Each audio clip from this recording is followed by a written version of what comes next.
Hello, friends. Happy today, which is Wednesday, or whenever you are listening to this. I'm coming in today with a TED style talk, but in true Rachele fashion. I am also out walking my Mom Hill Loop. If you can see the lake in the background, if you're listening to this on the podcast, you won't be able to see that, but welcome everyone. Quiet Strong Podcast, TED Talk Live this morning. And today I want to talk about the 4 kingdoms of health. Now hang in here with me.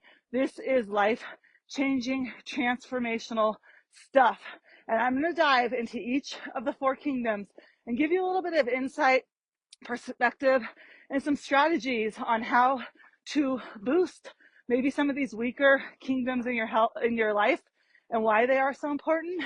Before I start though, just a little plug that in just a couple weeks, my 90-day Rise Collective is beginning. Now, if this talk on the 4 kingdoms speaks to you, Rise is so much of what that is. We dive into those kingdoms.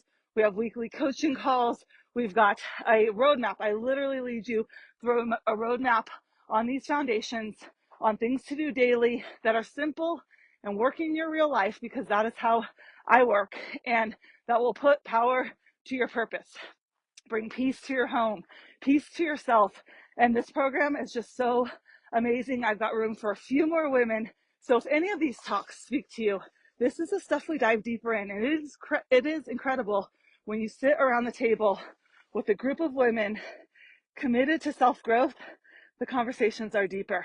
So if you're someone that loves to grow, loves to keep going, that messes up, that's real, that knows that there's more within you, and you want to reach higher and light up that flame within you some more, reach out. I'd love to invite you into that collective. All right, on to today's lesson, which again, I hope speaks to everybody. So I have designed what I call this roadmap called the 4 kingdoms of health. Every time I say that, it sounds like help. Health, Health. And I like to give the analogy of your heart. You have a heart in your body, and it has 4 chambers. And all 4 of those chambers need to be working and healthy in order for you to stay alive. So I was getting deep on my own journey, and transformation. I believe every 10 years there's a big transformational period in our lives. If you're running a business, a decade is a lot of time, and it's usually an amount of time that people underestimate just how much they can do. They overestimate what they can do in a year, underestimate what they can do in a decade. But that's not my lesson. That's its own podcast.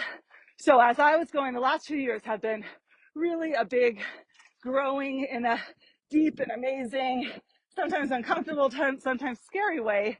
But I believe if we're not growing, like, what's the purpose? God has made us to grow, to have emotions, to have all of these kingdoms. And so I've developed this roadmap that I have committed and to live my life by and help coach and empower other people by.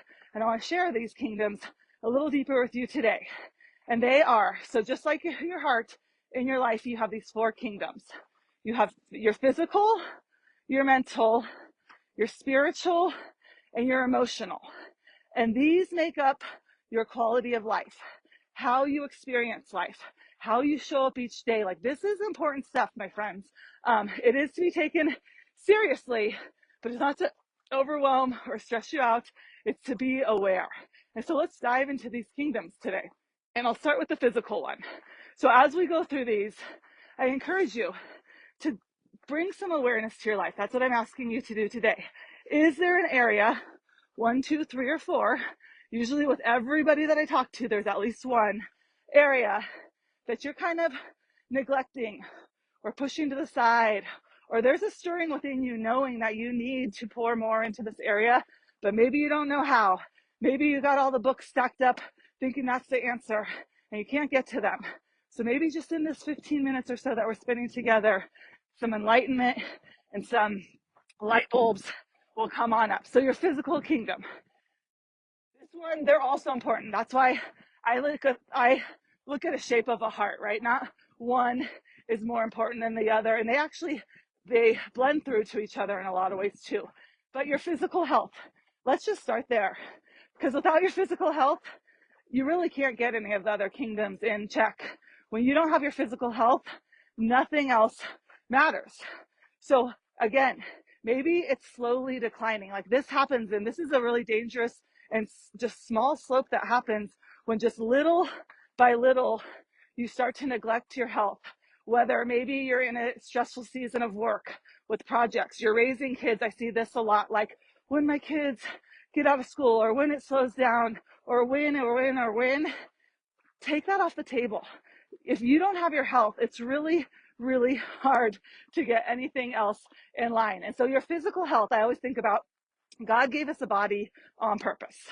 It is our duty. Like, it is a blessing that you get to take care of this body of yours. And it doesn't mean you have to have six-pack abs or be rocking the perfect body. This is about self-respect and taking care of this one vessel you get to live in. You don't get to trade it in. You don't get another one. You were given your body. And so start to learn to love and honor it. I journal every day, like, I'm going to love myself healthy. And that's hard. That will go into the other kingdoms. But to take care of your body, so that means some physical movement. That's important. To have some stamina in your life is important. It's also important to have strength. There are so much studies right now on strength training. And again, this doesn't have to be bodybuilder, lifting type stuff. It's, are you putting resistance on your muscles, your body? I just saw a study that only 4% of people are strength training right now. This is part of your physical health. Because here's the thing, when you physically train yourself, you are not just building your stamina, your muscle, self-respect, all that stuff. You are literally building resilience for when life smacks you in the face. And let me tell you, it's going to. It's going to from time to time. So when you physically train your body, you are able to handle the stresses of life, your kids, big transitions, moves, health challenges. I mean, some of that stuff is out of our control. So how is your physical kingdom right now? And you can tell too, that involves your sleep, that involves your hydration. That one really goes back to the 8 pillars of health that be fit. But your physical health, like, are you feeling comfortable in your skin? Because although I don't believe in talking about weight and inches and all of that, as women, let's be real, like, it is important that we feel comfortable in our skin. And maybe that's changed by having babies or growing, and those old pants you can throw away because they may never fit again. But when you show up for your physical health, you build a level of respect that you can't get any other way. And it is showing yourself that you too matter. Self-care is critical care. So how is your physical kingdom right now? No, there's no judgment zone here at all. This is awareness. Once you have awareness, you can start to chip away and make the changes. The second kingdom of health. Let's go to the mental health, the mental kingdom of health. And right now, the mental and physical are probably what more people are aware of, whether they're doing well in those kingdoms or not. That's kind of what most coaches work through, those things, but I'm going to go deeper as we move on. But let's go to the mental kingdom. This is the one right between your 2 ears, your brain, your thoughts. And this one, again, just like physical health, it takes constant awareness and training. And right now, more than ever, this one is really hard if you are not constantly focused on what feeds you in a positive way. Like, you turn on Facebook, it can get you down a rabbit hole. The news, that's a whole nother topic. Maybe you have a toxic work environment. Maybe there's toxicity in your own home and a lot of negative things going on. Like, mental is everything you're thinking, ingesting, reading, saying. And I like to we go through this a lot in Rise. In fact, we spend a couple weeks between the mental and emotional kingdoms just doing some deep work, because this is where so much awareness that if we don't know, we don't know. And so I like to think, I always give the analogy, your brain literally is a magnetic force field. And whatever you plant in there, it is then going to activate and go seek information to match whatever you planted up there. So that's why it's so important. Like, it's not that we're not going to have negative thoughts. It's not that things aren't going to be hard. That's not what we're saying. It's, can you get control of your mindset? Can you get yourself, like, when I'm in a funk with like fear or doubt or anxiety, I get those emotions too, which we'll get to in a second, but a lot of that comes up into your mental space. And are you able to get control of that? Do you know the things to do? Like right now I'm out on a walk. That's so huge for my mental kingdom. Like I need a little bit of space and time. So realizing that. So that's your mental kingdom, what you're listening to, what you're speaking, what you're watching, what you're saying to yourself. No one has more. I mean, you have so many thoughts a day. So many of them are unconscious even. So now let's go down to your emotional kingdom. And I say down because this one really does stem from your heart. And this is where a lot of people are missing, spending the time and energy on as well, that I've noticed through coaching, especially through the Rise program, which is such a beautiful place to go to. Your emotional kingdom. My goodness, as humans, we were given a lot of emotions. And, you know, I love the emotional scale. I could give a whole talk. I have given whole talks. We do a lot of work on that actually within Rise. I've done workshops, but the bottommost emotion is apathy, hopelessness, helplessness, not caring anymore. That's the bottom. The very top one, that's joy, love. There is nothing above joy and love. And we tend to look at it like these are bad emotions at the bottom and these are good. And that's not necessarily true. Every emotion has a purpose. And so the goal with the emotional kingdom is to really get to understand why. So you feel, emotions literally give you feeling, like they give you chemical responses in your body, whether it's anxiousness, whether it is that joy, whether it's fear. Like your emotional kingdom is one that is so powerful because it's literally giving you chemical signals of your feelings, which when you start to learn this stuff about yourself, totally transformational. And so we think, okay, apathy, hopelessness, that doesn't sound like a very good emotion. And of course, it could be very dangerous to stay there for long periods of time, and where we can fall into depression, and where medical intervention and deeper help is definitely needed. But there are times, and I'll tell you with my own life, this has happened a couple times, where getting to that level actually triggered me to want to make a big change and to start to do the work. And so every emotion has a purpose. Even the emotions I hate the most, I call them the quicksand emotions, where we can get stuck. For me, everybody has different ones, but for me, it's overwhelm, it's doubt, and it's anxiousness. Well, that goes with overwhelm. So those are emotions I used to avoid. Like, I hate them so much, but they kept popping up. So that is a signal. I needed to figure out why they kept popping out and how to embrace them and use what they're teaching me. And also the big emotion that most people really struggle with. I was on that board. It's going to be a work in progress my whole life, but I do have to say I've gotten way better, is stillness. Stillness, boredom, they call it, is almost at the top of the emotional scale.